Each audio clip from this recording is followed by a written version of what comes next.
Hello, hello, hello. This week I learned about a boycott happening against Loblaws. I don't know if you're Canadian. I do not know if you've heard about this. If you live in Eastern Canada, I'm assuming you have, because it does appear to be like larger in Eastern Canada. Lots of people haven't necessarily heard about it in Western Canada. Outside of maybe this week, because it has actually hit the news, but there is a subreddit group that it's been formed on people's displeasure of grocery prices and Loblaws especially. So the irony here, if you do not already know, is that this boycott for the month of May started yesterday, May 1st, because this is Thursday for me. I'm having, just the way my week is going, I have to go again this week on Thursday. Anyways, the exact same day that the boycott started, Loblaws announced that it had made, once again, record-breaking profits. Millions. And I'm like, wow, that's going to add legitimacy to this boycott. I don't know how it's going. I did see one post where it was quite empty. In my Loblaws parking lot, I was gonna say garage, but parking lot, there is, I think, a little fewer cars, which is really good. Now, for me personally, I just learned about this, and I actually don't know how I can totally boycott Loblaws and not spend more money, because the grocers around me are just more expensive. I am going to, though, try to get whatever I can from Costco, even if it's in a higher amount than what I'm actually wanting.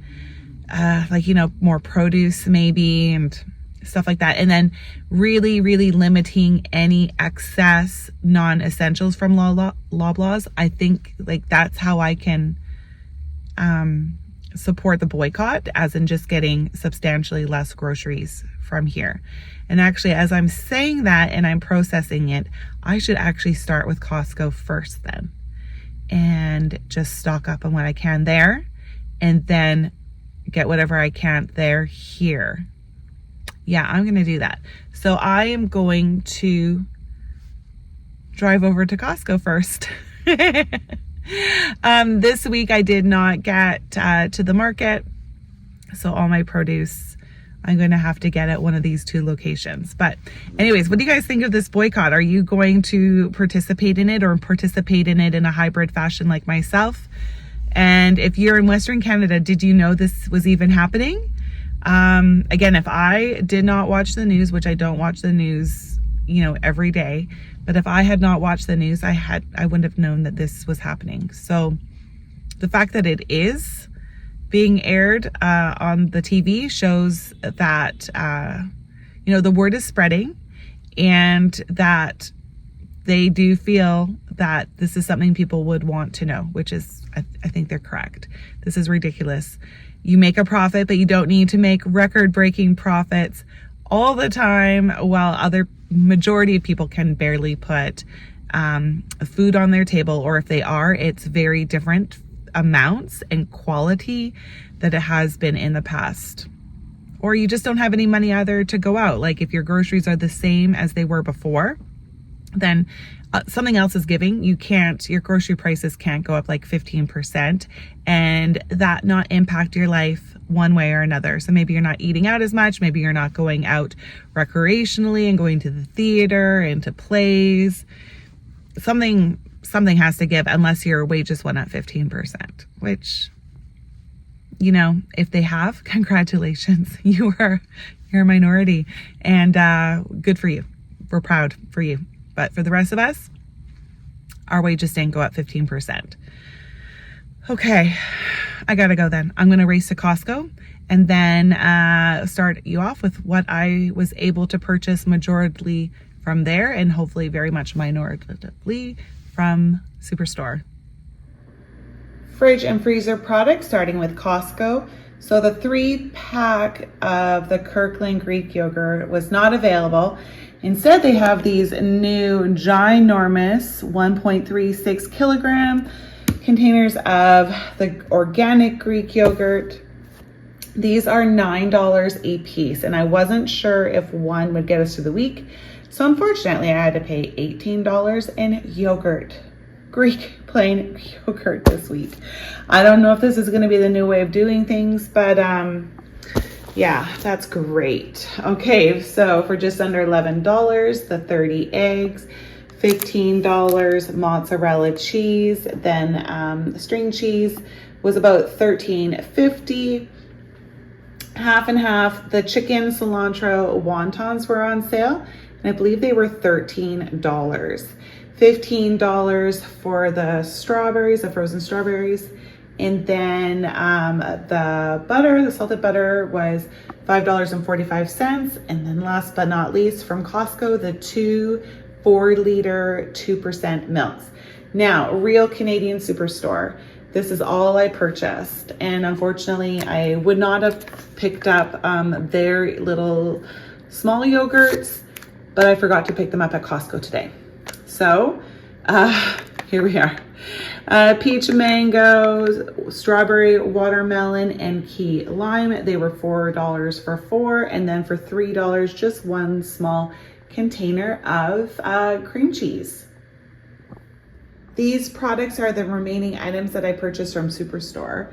So corn on the cob, it was $11 for 8 of them at Costco, so that's just too much money. These were on for 50 cents a piece. Broccoli, it was down to $1.99 a pound. $3.50 for the carrots. I just don't have room for the giant $7 bag at this moment that comes from Costco.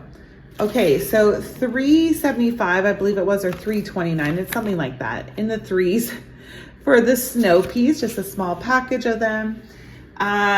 They had their 2-pound pack of strawberries on for just under $5, limit of 1. Costco, they had them on for $10, and they were very white. Then Black Sable grapes, just a small bag of them.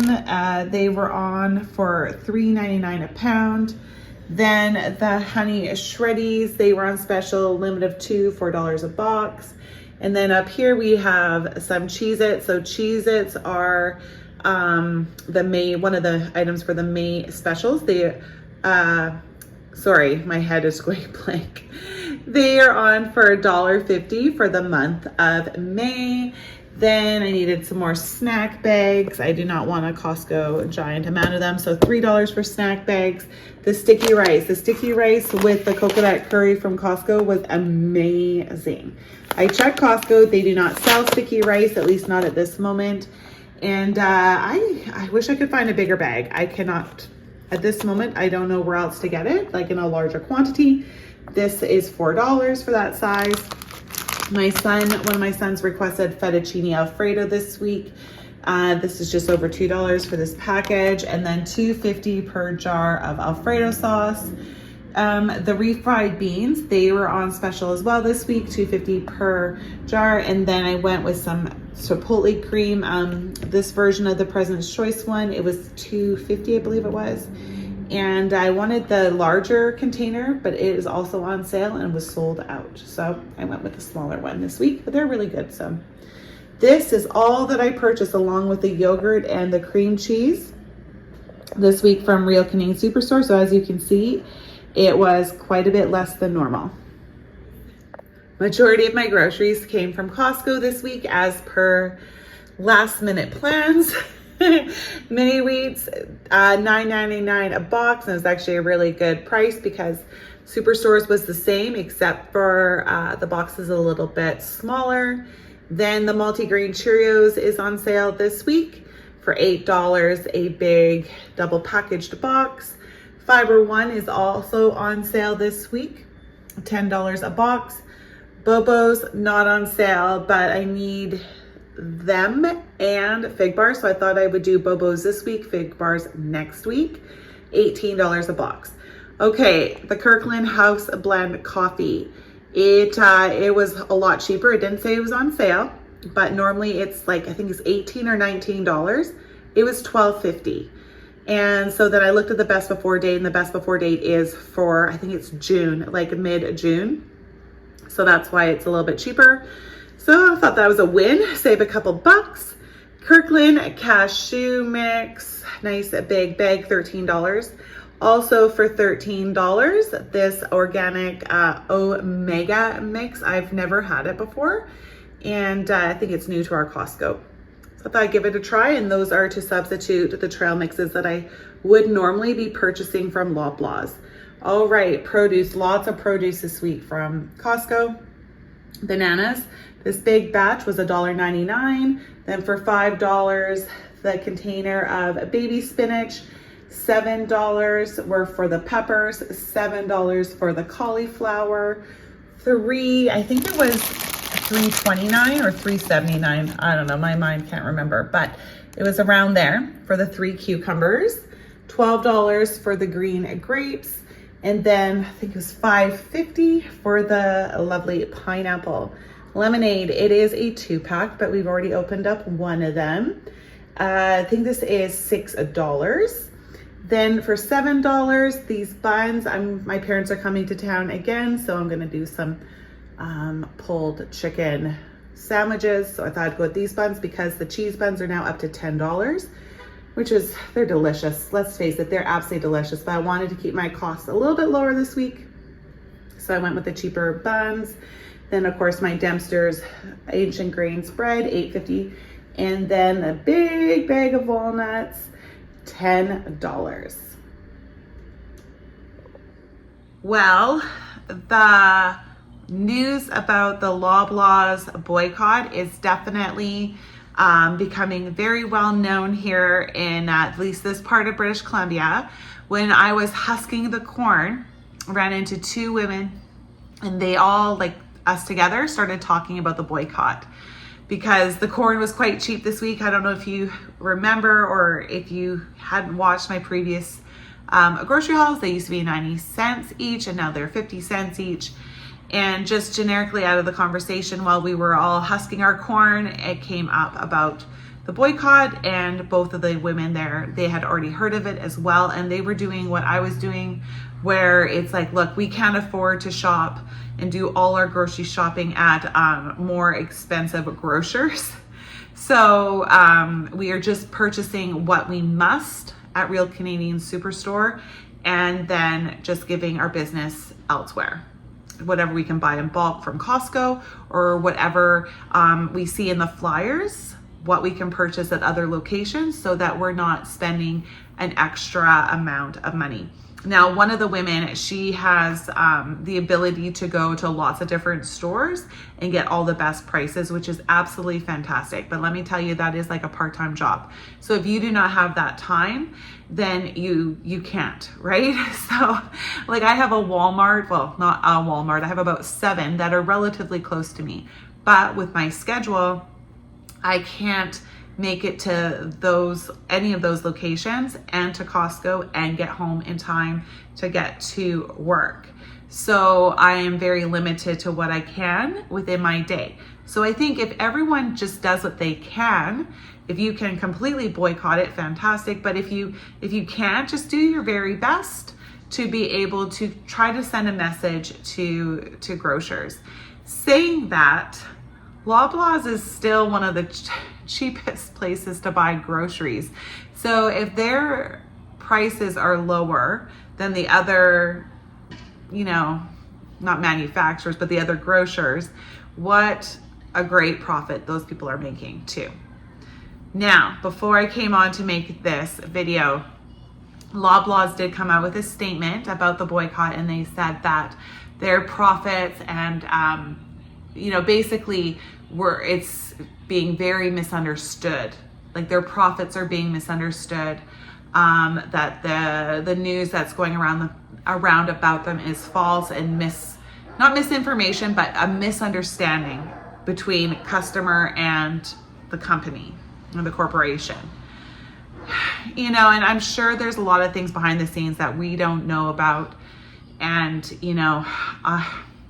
it's very hard for the general public to understand how you can make $500 million profit. And that was a 4.5% increase compared to a year before. It's very hard for us to understand how you can make $500 million profit, or near $500 million. I think it was $458 million profit. And there be a misunderstanding. Maybe there is, I don't know. But this is why people are mad. Because if you're making that large of a profit, then you could probably lower your prices a little tiny bit and still be okay. At least that's what is in the general person's mind. So we'll see. We'll see what happens from this, if anything at all. Because what I don't want to have happen, and this is a little bit of a concern, I think, for some people, is you don't want the boycott to affect employees, right? Because now we're just hurting somebody else, and we don't really want that. We want the people who work for the corporation to still have jobs and feed their families as well. You don't want a negative domino effect from this. And like I said earlier, for me personally, I can't boycott them all together. I would see my bill go up dramatically, and I just can't afford that. So I'm here to see what is, to see and watch what happens. And, I totally support the people who are doing it. Just hoping, again, that there's no negative consequences to innocent employees in the meantime. But it should be interesting. All right, so prices for me, Costco. It was a big Costco trip for me this week. So it was $276. Real Canadian Superstore, under $100. It was $76 altogether, $352. So just a little bit over my goal, and lower than what it has been. So that's good. So I think I will try to continue to hit Costco first, Superstore second, and just go from there for a bit. But one thing I think Loblaws needs to remember is, even if they do believe they're still in the right, if customers do boycott or do a hybrid version of it, like myself, people, consumers, and just humans in general are creatures of habit. So if we get into the habit of a month of shopping differently at different locations, or just changing our shopping practices, a month is long enough for that change to continue. So I think in both situations and both parties in this, there is a bit of a risk. So we'll see. I don't know. We'll see. A lot of analysts are like, oh, it's going to do nothing. But you know what? I think people need to try, because they need to feel they have a little bit of a something, like a little bit of power, and power in numbers. Because I think that's just what they psychologically need right now, to say, hey, look, you're not listening to us, and you don't seem to care. So we are going to now do what we feel we can, and why not try, right? All right, everyone, thank you so much for watching this grocery haul video. Come back next week. We'll talk about this boycott and what's happening, and let me know in the comments below if you've noticed any change in the areas that you shop. Bye.